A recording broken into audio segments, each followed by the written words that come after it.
Gary Willis, Bowls Australian national coach. How proud are you today going into finals day on the performance of your players so far this week? Oh, good morning, Keris. I'm very proud and I'm very nervous. So big day, obviously, for everybody today, finals day. And, it's fantastic to see how the event's unfolded. Obviously, with such a huge array of countries and players, they've all done so well to get to this point. And, obviously super proud of my crew and the Australian contingent. You've got a defending champion coming in. Like generally, you'll focus on the two people that are going for the title in this event. So to have the defending champion as well adds another dynamic. But no, it's funny. Like we've obviously in the same motel, we've been in the same car together every day, travelling backwards and forwards. They get on really well. Like Corey and Jack are club mates. Kelsey's been around forever and she's really easy to get on with. So no, it's been great, and I think they've played really well. So. Exciting to see how the finals unfold today for them.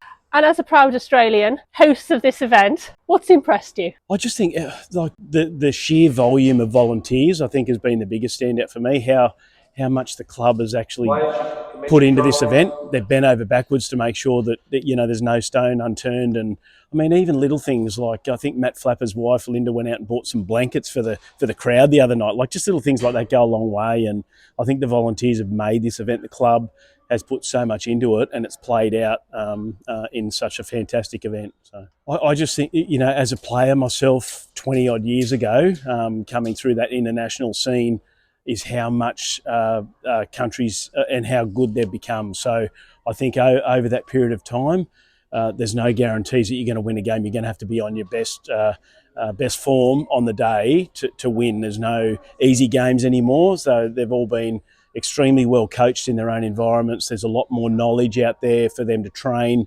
and work to, and they've obviously done that because the quality is top notch. And we've got semi-final coming up, Corey against Jack. How are you going to divide your time? What's going to happen if one of them asks you a question? I'm not going to divide my time. So I think it's funny early on and said in jest by Jack McShane in the car when we left the airport. He said, "So Gaz, what happens when Corey and I meet each other in the final? What are you going to do for coaching wise?" I said, "I'm not going to do anything." And he said, "Well, what happens if Corey comes to you and asks a question?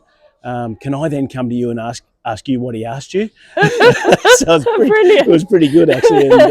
And I said, "Okay, I don't know about that one. I'm just not going to talk to either of you." So no, nervous time for me this morning, but I'll sit there and obviously cheer them on and give them a little bit of encouragement. But they've been playing really well, and I think a highlight of their bowls is that their first two bowls, like particularly their first bowl and second bowl, have been really good this week. So hopefully they can do that in this semi-final, and then whoever's lucky enough to get through can do it in the finals. So. And one final question.